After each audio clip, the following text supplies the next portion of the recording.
आखिर ये सारी गेम कैसे पलटी और इमरान खान ने हर तरफ खलबली मचा दी और दो बड़े इदारों के दो अहम इजलास हुए और उसके बाद किस नौयत के फैसले किए गए। इमरान खान ने मकबूलियत के तमाम रिकॉर्ड तोड़ दिए और आइंदा इंतखाबात में इमरान खान को हराना मुश्किल ही नहीं बल्कि नामुमकिन कैसे हो गया। इसहाक डार साहब की अमरीकी सफ़ीर से मुलाकात हुई और सुना गया कि तमाम मामलात जो हैं वो उनसे तय हो गए हैं। ख्वाजा आसफ ने इमरान खान को बड़ी अजीब नौयत की रोज़ाना की बुनियाद के ऊपर बद्दुआएं देनी शुरू कर दी और एक ऐसा जुमला क्या कहा, शहबाज शरीफ क्यों अपनी पसंद के जजिस से अपने मुकदमात सुनवाना चाहते हैं और ये अदलिया के खिलाफ इन्होंने क्यों बोलना शुरू किया और इसके फ़वाइद और नुकसानात क्या हैं। आज हम इन नुकात के ऊपर आपसे तफसीली बात करेंगे। अस्सलाम वालेकुम, आप देख रहे हैं गोरखधंधा अबरार कुरैशी। आपसे मुखातिब हूं। इमरान खान साहब के हवाले से पहले भी बताया था कि इस्टेब्लिशमेंट से भी उनकी बातचीत चल रही थी, चूँकि अवाम की ताकत इनके साथ थी और जिसके नतीजे में इदारे और दो अहम इदारे इस बात के ऊपर मजबूर हुए थे कि हुकूमत तो इलेक्शन से भाग रही है, चूँकि अवाम उनके साथ नहीं है, मुल्क माशी बदहाली का शिकार है और इसका हल तो इंतखाबात हैं। और अगर ये दो असम्बलियों के इलेक्शन ना हुए और बर वक्त कौमी असम्बली के इंतखाबात ना हुए तो ये मुल्क तो आइन की भी खिलाफ वर्जी कर गुजरेगा और इस तरह से एक आइनी बहरान भी पैदा होगा और हमें भी सवालिया निशान हम लोग बन जाएंगे। तो लिहाजा हल जो है हमें तो उसको तलाश करना चाहिए। ये खान साहब ने खलबली कैसे मचा दी और किन दो अहम इदारों ने आपस में बैठ के इजलास की और फिर कौन से फैसले लिए गए, इससे कबल ये बता देना बेहद ज़रूरी है कि कल रावलपिंडी में 200 कारकुन, 14 MPA और 4 MNA जो हैं, आज जो प्रेस कॉन्फ्रेंस की शेख रशीद साहब ने और कोई मियां आमिर और फयाजुल हसन चौहान और बाकी लोग मौजूद थे, वो भी जेल बरो तहरीक का हिस्सा बनते हुए गिरफ्तारी देंगे। आज KPK के अंदर जेल बरो तहरीक का आगाज़ हुआ लाहौर में। कहा यह जा रहा है बकौल PTI के कि बहुत अच्छा टर्न आउट आया और जैसा हम चाहते थे वैसे ही हुआ।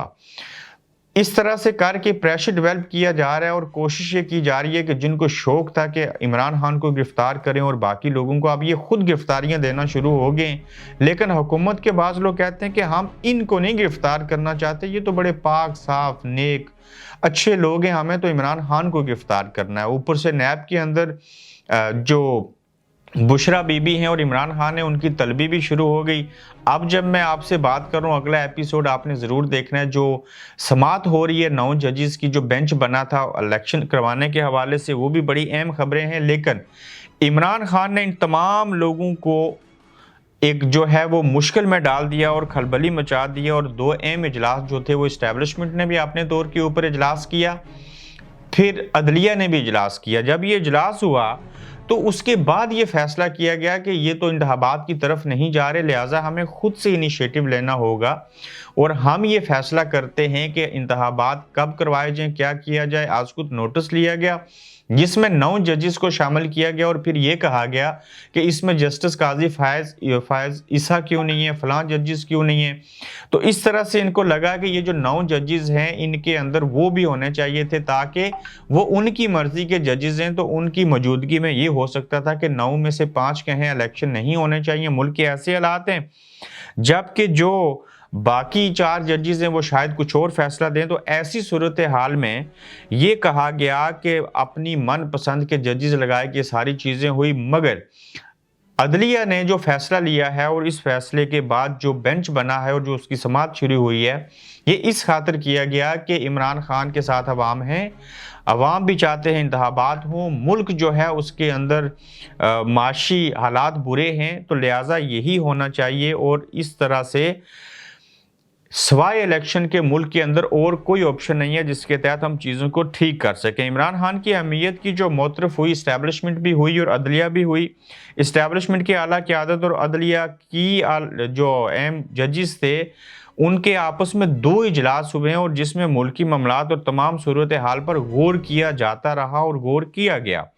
इन इजलासों के बाद चीफ जस्टिस ऑफ पाकिस्तान ने आज खुद नोटिस लिया और मामलात को आईनी तरीके से हल करने के हवाले से 9 जजेस को बेंच में शामिल किया। ये बैरूनी कहानी थी जिसको सामने रखते हुए ये फैसले लिए गए। फिर मकबूलियत के हवाले से इमरान खान ने पाकिस्तान की तारीख में जुल्फ़िकार अली भुट्टो के बाद तमाम रिकॉर्ड तोड़ दिए और इदारों को भी समझ आ गई कि ये इमरान जो है, इसके आगे जो अवाम साथ इसके खड़ी हैं, यहाँ कोई चारा नहीं है और आइंदा इंतखाबात में अवामी मकबूलियत के बाइस इनको हराना मुश्किल ही नहीं बल्कि नामुमकिन होगा। आज की इमरान खान साहब की बल्कि कल की प्रेस कॉन्फ्रेंस मीडिया टॉक देखें तो उसमें उन्होंने ये तक कह दिया कि उतना जुल्म करो जितना बर्दाश्त कर सको, और जब हम कल आएंगे तो मैं आपको कह रहा हूं कि जो आपने इससे पहले ज्यादती की थी हमारे साथ, अगर अब भी आप करोगे तो मैं आप लोगों को नहीं छोड़ूंगा। ऐसा कहने का मतलब, और साथ में ये कहा कि हम ही वो हैं जो दोबारा से इक़्तिदार में आएंगे। आप देखते हैं कि कौन इक़्तिदार में आता है और क्या होता है। लेकिन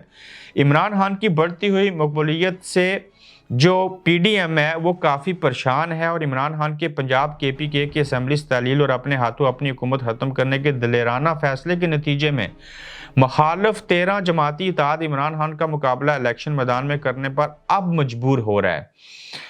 तबाहकुन महंगाई में आइंदा 2 माह में इमरान खान को हराना नामुमकिन होगा, और इमरान खान को जो भी चैनल आजकल पाकिस्तान में दिखा रहा है उसकी रेटिंग और दीगर चैनल्स की रेटिंग में वाज़ेह तौर के ऊपर जो फ़र्क नज़र आ रहा है, यही वो स्टैट्स हैं जिनको अदलिया और इस्टेब्लिशमेंट मानती है, और ये फ़र्क जो है वाज़ेह है। फिर इसके साथ साथ जो इसहाक डार साहब हैं, उन्होंने अमरीकी सफ़ीर जो हैं उनके साथ मुलाकात की है और उसमें कुछ बातचीत हुई है। जैसे कि अमरीकी सफ़ीर से जो मुलाकात हुई जिसमें तमाम मामलात जो हैं सुना गया कि वो तय कर लिए गए हैं, और अमरीकी सफ़ीर को तमाम तर यकीन दहानियाँ करवाई गई हैं, और आर्मी चीफ और इस्टेब्लिशमेंट के तामन का भी भरपूर तरीके से यकीन दिलाया गया है कि आप साथ हैं, हम आपके साथ हैं, आप हमारा साथ हैं, तो हम चीज़ों को लेके आगे बढ़ेंगे। वहीं पर जो कल शहबाज शरीफ साहब ने कफ़ायत शारी को शुरू करने का काम किया, ऐलानात किए, अलग बात है इसके ऊपर 10% भी अमल नहीं होगा। असल में ये खुद से इन्होंने इनिशिएटिव नहीं लिया, ये IMF कहता है कि आप ऐसे ऐसे करके बचत कर सकते हैं, चीज़ों को बेहतर कर सकते हैं, और दुश्मन कह रहा है हमें कि आप ये चीज़ करो तो इससे आप बेहतर हो जाएंगे, और यही कफ़ायत शारी तो इमरान खान कर रहे थे।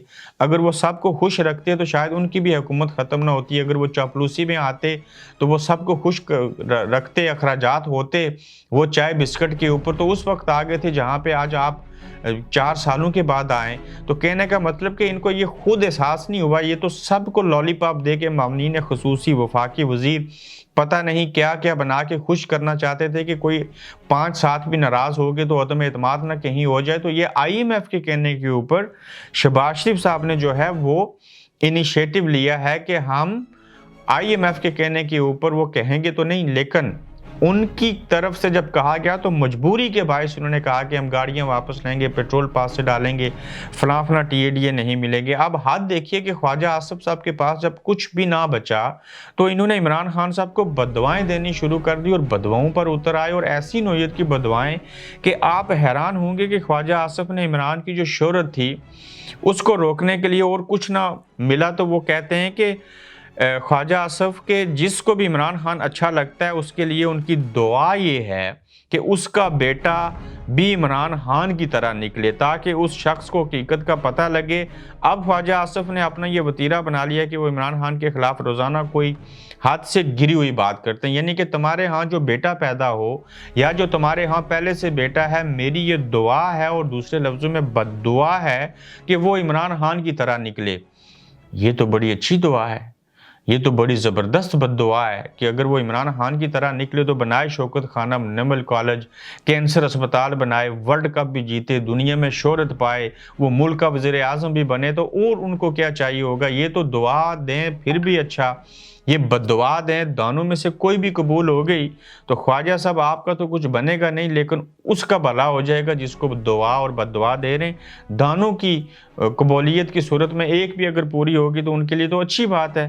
तो शहबाज शरीफ साहब मनपसंद जजिस से अपने मुकदमात क्यों सुनवाना चाहते हैं? पहले तो ये जहन में रखिए, मैंने शुरू से आपको कहा था इस्टेब्लिशमेंट और ये इदारे ये इनके सर के ऊपर उबला हुआ आलू रखना चाहते हैं और ये तमाम केसेस ख़त्म कर सकते हैं, सबको रिलीफ दे सकते हैं, लेकिन नवाज शरीफ जो है उनके केसेस ख़त्म नहीं करने देंगे, क्योंकि इनको पता है कि मैशत इनसे ठीक कोई नहीं हो रही। कल ये हमारी तरफ तोपों का रुख करेंगे। पहले भी हमने इनके ऊपर एहसान किया था, डील की थी, बाहर भेजा था, डील करके वापस आए थे और फिर हमें इन्होंने लताड़ा था।